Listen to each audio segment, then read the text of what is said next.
Welcome to the Lost Archives. Quiet stories from forgotten history. Each night, we open a single file from the past.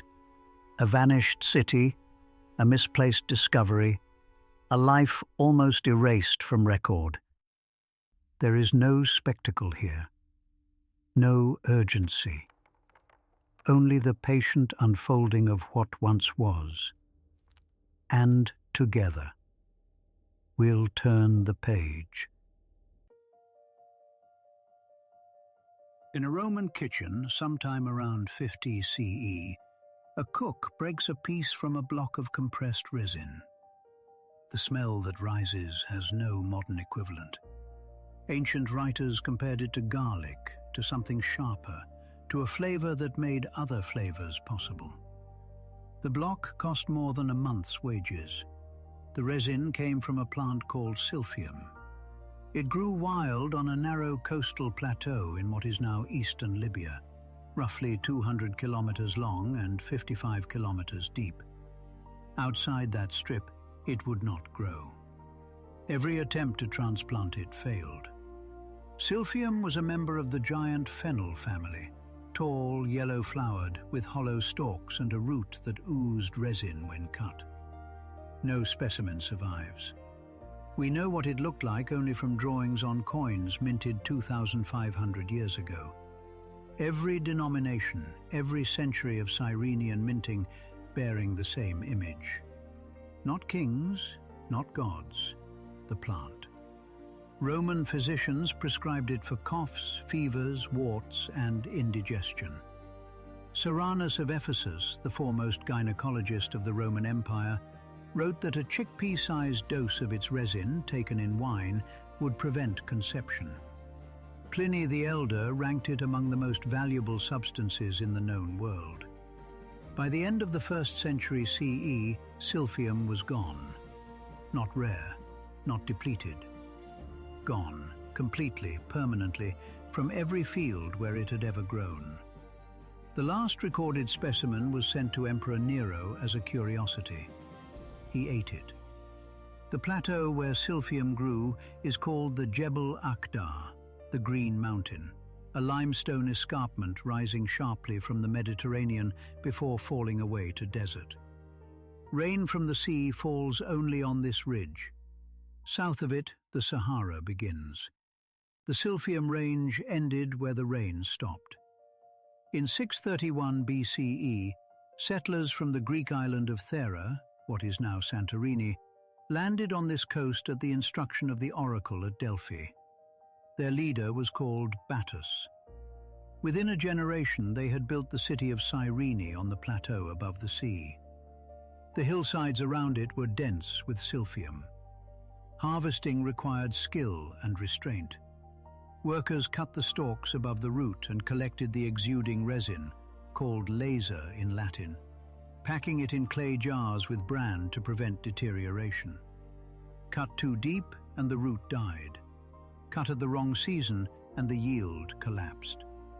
Ships left the harbor at Apollonia, Cyrene's port city, loaded with sealed amphorae of laser bound for Athens, Alexandria, Carthage, and Rome. The cargo was weighed against silver before loading. Silphium resin was worth its weight in silver on the open market, and Cyrene controlled the only supply on Earth. Apicius, the 1st century Roman food writer, called for laser in more than 24 recipes, sauces for fish, game, and pulses. Cyrene specified the contraceptive dose exactly, the size of a chickpea, once a month. Silphium root boiled in wine treated fevers. Its resin dissolved in vinegar treated dog bites. One plant for everything.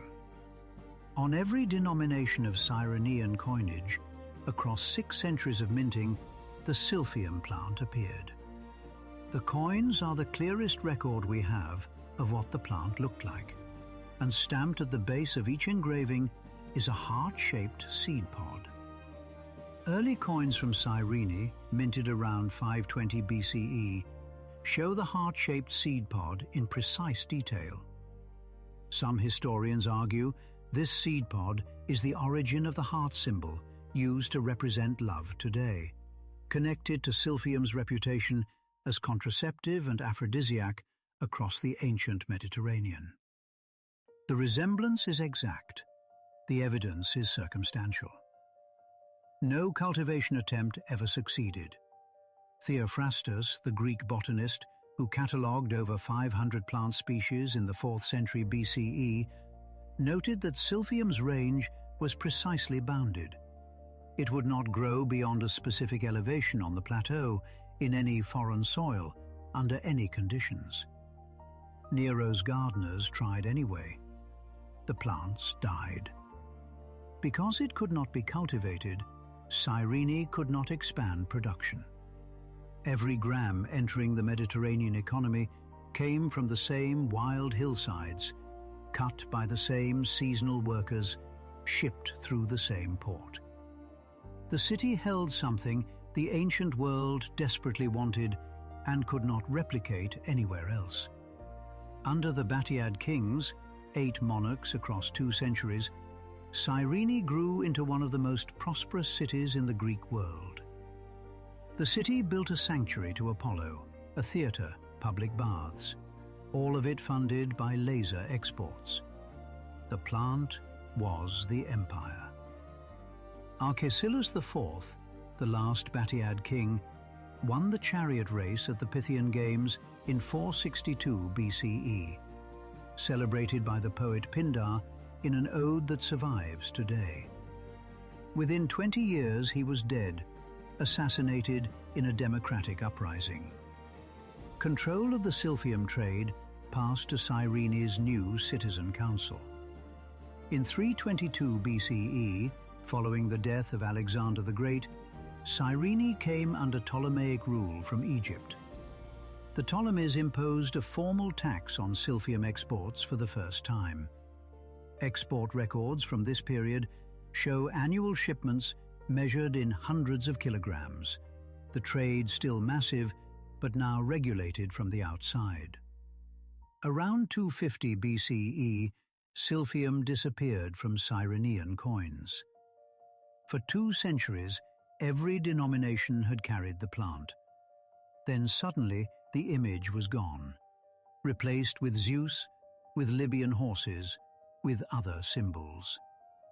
The plant that had defined the city for 400 years was no longer on its money. The causes were compounding. Overgrazing had expanded across the plateau as Cyrene grew.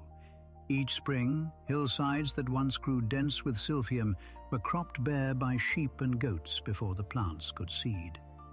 Desertification was advancing from the south.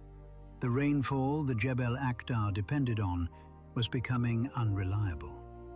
In 96 BCE, the Ptolemaic ruler of Cyrenaica, Ptolemy Apion, died without an heir.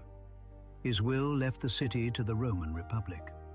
Roman governors, appointed annually with no long-term stake in the land, administered a region they treated as a source of extraction, not a place to protect. Roman governors leased grazing rights across the Cyrenian plateau to raise provincial revenue. Ranchers moved flocks onto land that had been managed, however imperfectly, for centuries. No Roman law protected the Silphium fields. No official was accountable for what grew there next spring. Pliny the Elder, writing his natural history between 77 and 79 CE, recorded that Silphium had not been seen in Cyrenaica for a very long time. The last substantial shipment had reached Rome during the final years of the Republic, more than a century before he wrote. What remained in Roman markets was Persian substitute resin, not the real thing. Persian laser, extracted from a related plant, Ferula asafoetida, harvested in what is now Iran, was sold across the empire as a replacement. Roman buyers knew the difference. Pliny called it inferior. It is still produced today under the name asafoetida and used across South Asian cooking. The original has no replacement.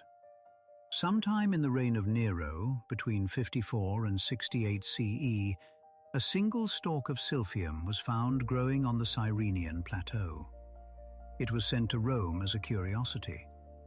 Pliny the Elder documented what happened.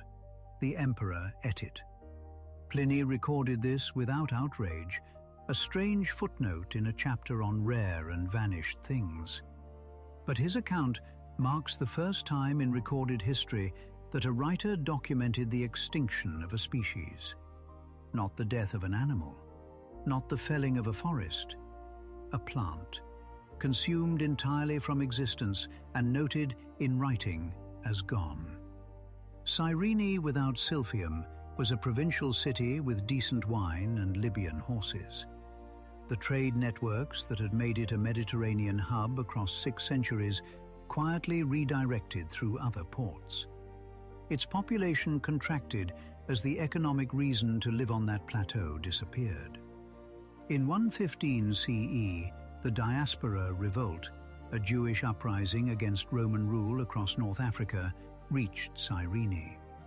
Ancient sources describe near total destruction of the city's buildings and massacre of much of its population. An earthquake in 262 CE collapsed what remained. By the 7th century, Arab armies passed through ruins that had once housed 100,000 people. Ruins of ancient Cyrene survive near the modern Libyan town of Shahat, partially excavated, often inaccessible due to political instability. The plateau above them, where Silphium once covered the hillsides, is now dry scrubland. The soil does not look different from any other degraded North African highland. The heart-shaped seed pod on Cyrenian coins from the 6th and 5th centuries BCE remains a matter of debate. The shape closely matches the modern heart symbol, and some historians argue for a direct connection, the seed of a contraceptive plant becoming the universal shorthand for love. The evidence is circumstantial. The resemblance is exact.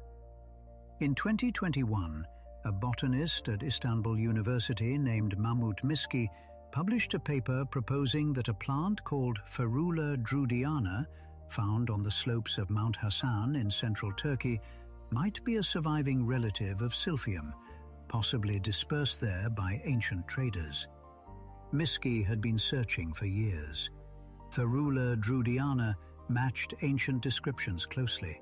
The branching roots, the celery-like leaves, the flower structure, and the fruit shape all corresponded to Silphium as described by Theophrastus and depicted on the coins. Chemical analysis found anti-inflammatory and potential contraceptive compounds consistent with ancient accounts. Shahina Ghazanfar of the Royal Botanic Gardens at Kew assessed the evidence carefully. The striated stems, the fruit structure, and the root form all pointed to the possibility that Ferula drudiana was a remnant plant from antiquity, something carried out of Cyrenaica before the fields went bare. Possibly, not certainly. What remains unresolvable is what Silphium tasted like.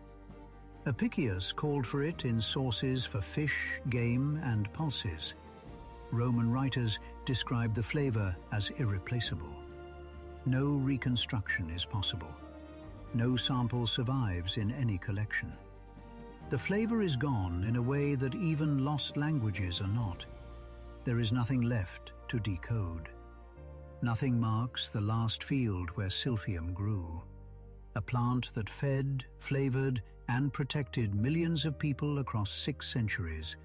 Gone because everyone wanted more and no one owned the last field. The coins still exist. The city is rubble. The plant is nowhere.